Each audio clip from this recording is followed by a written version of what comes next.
I love me some platformers. My oldest gaming memories pretty much come from playing the Aladdin video game on the Genesis in the little playroom at my local grocery store. Life was so much simpler back then. But outside of Mario and the occasional $60 advertisement disguised as a game,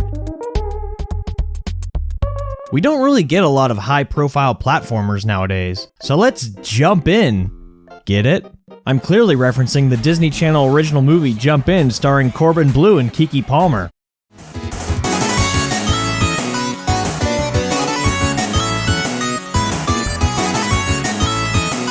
Decline's Drops is a single-player platformer with Smash Bros. Style combat. After the Subspace Emissary, Nintendo just kinda gave up on having a proper adventure mode in Smash, and this game pretty much scratched an itch that's lain dormant in the inner machinations of my mind since 2008. You play as, Globule?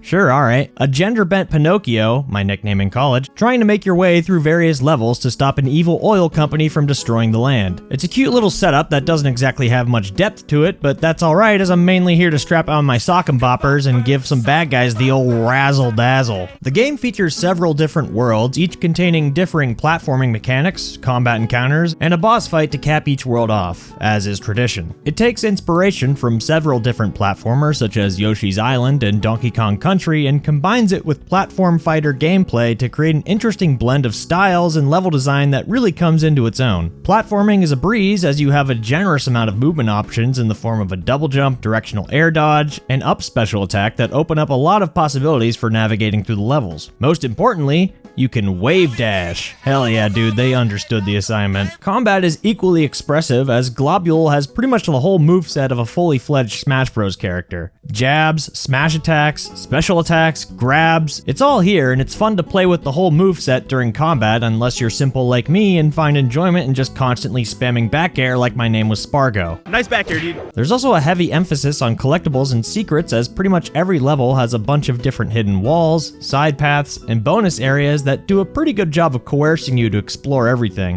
One thing I found nice about the level design is that almost every level has a way to backtrack in order to look for any collectibles you might have missed. I absolutely hate it when I hit a point of no return in a stage and other platformers and have to restart the level in order to grab it, and the developer going out of their way to incorporate this into the level design is greatly appreciated. Decline's Drops also just looks and sounds great. The fully hand-drawn sprites, backgrounds, and animations deliver a delightfully whimsical vibe that reminds me of the kinds of games I'd play on Newgrounds in the 2000s. The soundtrack is also top-notch and has an impressive amount of variety from soothing medleys to head-bopping bippity-boppities that never disappointed. My main criticism of Decline's Drops is that it has a bit of a slow start. The earlier levels feel a bit unengaging as enemies are sparse and the platforming feels less like platforming and more like mindless meandering. As you progress though, the levels only get better and better to the point that the late game feels almost unrecognizable compared to the early game. Also, the audio mixing for certain sound effects can get kinda loud. In the end though, after playing Spiritfall last year and now Decline's Drops, I can say without a doubt that we need more platform fighter style single player games. The freedom of movement and player expression through combat is something you really can't find anywhere else, and I hope to see more of people's own unique takes on this fairly niche genre. Also, wave dashing is cool.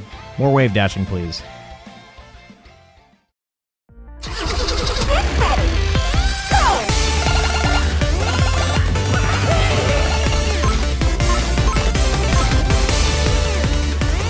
Yellow Taxi Goes Vroom is the hybrid of Mario 64 and Crazy Taxi that I never knew I wanted until now. The title screen with the taxi violently shaking in anticipation is some pretty apt foreshadowing as to what you'll be in for. A wild collectathon that just ingested half a tub of Guacamole Gamer Fart 9000 and a questionable dosage of Adderall.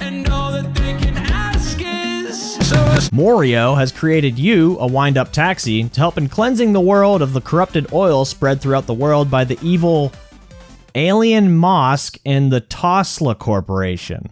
This is a work of fiction that contains crude humor, any resemblance to actual What follows is your standard collectathon format, exploring open-ended levels, picking up cogs, the main collectible, to unlock the next level and repeat till the game's end. Cogs can be found in all sorts of different places, from being tucked into hard-to-reach spots, little mini-games, and on some stages, from taxiing NPCs around the map. There's quite a lot of these to find, and you'll be hard-pressed not to be collecting at least one cog every couple of minutes, sometimes even within seconds of each other. The sense of progress is unwavering, and even if you run into a snag trying to collect cogs, there's plenty of coins to pick up in order to purchase the more important collectible, hats. The levels themselves are very well designed, with them being big enough to make for satisfying exploration while being small enough as to keep you from driving in circles figuring out where to go next. There's a good amount of variety between levels, from quaint villages to bowling alleys, and most importantly, Dog World! The gameplay, though, is what really sets this game apart. Instead of your typical run-and-jump platformer, Yellow Taxi involves having to drive around and utilize the terrain for much of the platforming. The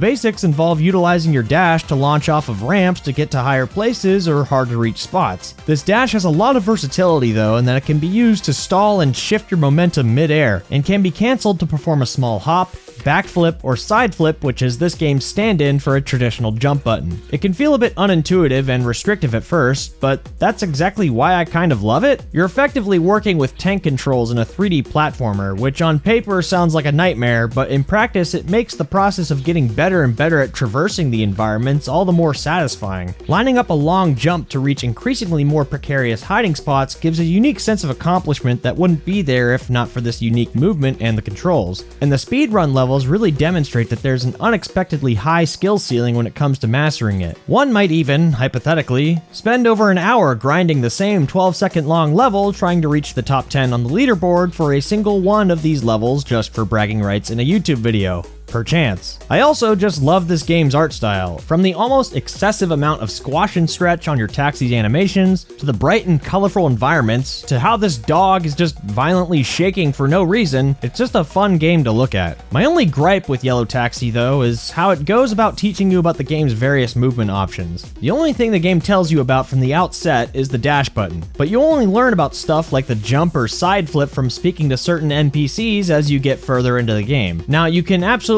stumble upon these through experimentation, but there are certain mechanics I didn't even learn about until I had already finished the game. The double boost, for example, is an extra powerful dash that is pulled off by pressing the accelerator button just after executing a dash. This allows you to make much longer and higher jumps off of the terrain and is mandatory for reaching certain areas and collectibles. This would have saved me a lot of frustration had I known about this, as I'd spent a decent amount of time trying to figure out how to get to places without it that I felt like the game was girl boss gatekeep gaslighting me into believing these places weren't reachable without some sort of upgrade or ability I hadn't obtained yet. Does somebody know, is this COVID related? And if it is, what do we do about it? Yellow Taxi Goes Vroom is still an absolutely joyous time. It's an excellent collectathon that makes me want to kick back to the Offspring, but like a Mario version. Hold on, is that a thing?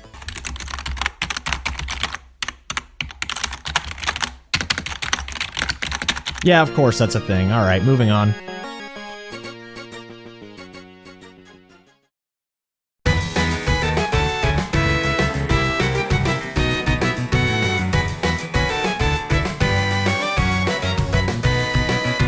Pru the Pigeon is a bite-sized 3D platformer that I'm showcasing both because it's a fun, endearing little game and for a certain pigeon enjoyer viewer of mine. You know who you are. You play as Pru, some kind of bird who is on holiday at an island resort town when suddenly a series of portals appear, causing havoc for the townsfolk. You then enter these portals and complete a healthy variety of levels inside each while also collecting hidden hot dogs like your name was the Glizzy Guzzler, also my nickname in college. Completing these levels unlocks, well, other levels, and you simply run through all of them until the game's conclusion. The gameplay is about what you'd expect from a 3D platformer, but with just enough nuance to make things interesting. There's a fair amount of forgiveness to the platforming, with Pru being able to both hover momentarily and climb walls for short distances that manages to make things easier, but also weirdly tense as you pull off recoveries you otherwise wouldn't be able to in a lot of other games. The incorporation of a dive mechanic is both amusing to look at while also being very flexible, as it can be cancelled even mid-air, giving you a sort of pseudo double jump. The movement feels right up there with any Mario game, and it's fun to experience that type of game feel outside of, well, a Mario game.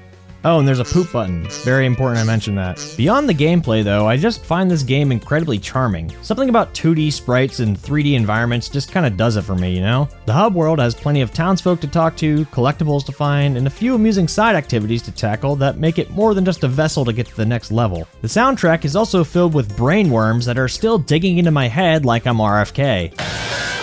The only thing I dislike about Pru the Pigeon though is that I kinda wish it was just a bit longer. 100%ing this game took a little over 2 hours, and I think the game would benefit from having just even an hour more of content. Yeah, I know, that's ironic coming from Mr. Short Games Glazer, but it's not necessarily a dig at the game itself, but more so a selfish desire I have just because I was having so much fun playing it. I guess I can't complain given the game is only $3, and I'm pretty sure I bought it on sale for $1.50, so yeah. I will say though that the game's short length makes it a great starting point if you're looking to get into speedrunning, which, funny enough, is how I even found out about this game in the first place, as it was on GDQ back in January. But overall, I just like Pru the Pigeon. It's fun, it's charming, and it doesn't overstay its welcome, for better or for worse. And if you end up playing it yourself, be sure to follow developer Curry Game Dev, as their whole shtick is pretty much making these bite-sized 3D platformers, so go check them out. Or don't. I'm not your dad. Or am I? No, I'm definitely not your dad. Okay, so for this next one, I cannot give a bigger flashing lights warning, so yeah, proceed with caution, seriously.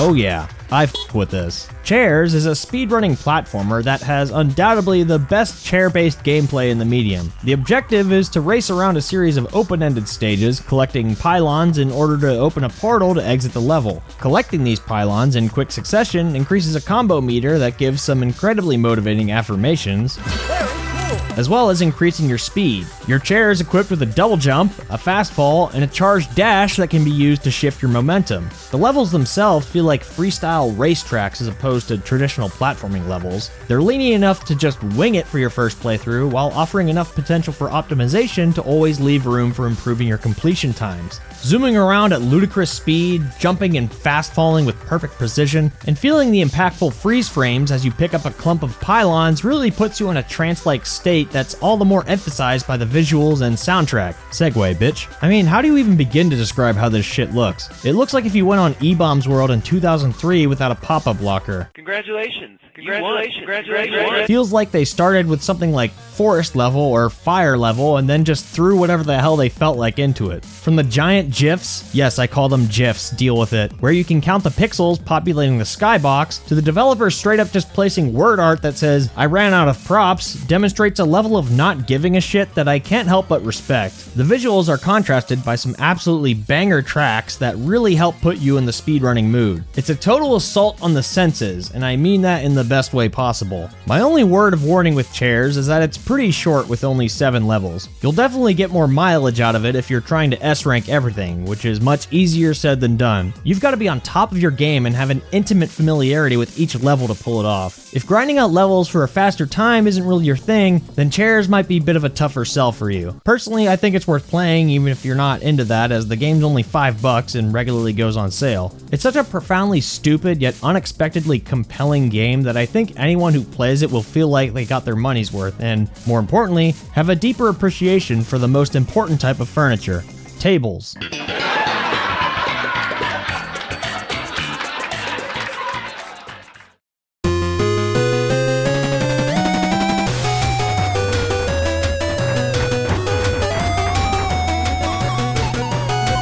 Garbanzo Quest is what I can only describe as silly Super Mario World. It's a self-described bullet heck platformer that is a perfect encapsulation of the Super Nintendo era of video games that inspired it. The game has us take the role of Garbanzo, an ambitious little bean trying to topple an evil megacorporation in order to stop a pollution-induced nuclear winter. What follows is an excellent collection of levels and bosses that anyone who enjoys a good side-scroller will appreciate. As implied by its description though, Garbanzo Quest has a much heavier emphasis on dodging hazards and shooting as opposed to traditional platforming. You'll be spitting at enemies and blocks just as much as running and jumping like your name was the Lord of Loogies. And no, that wasn't my nickname in college.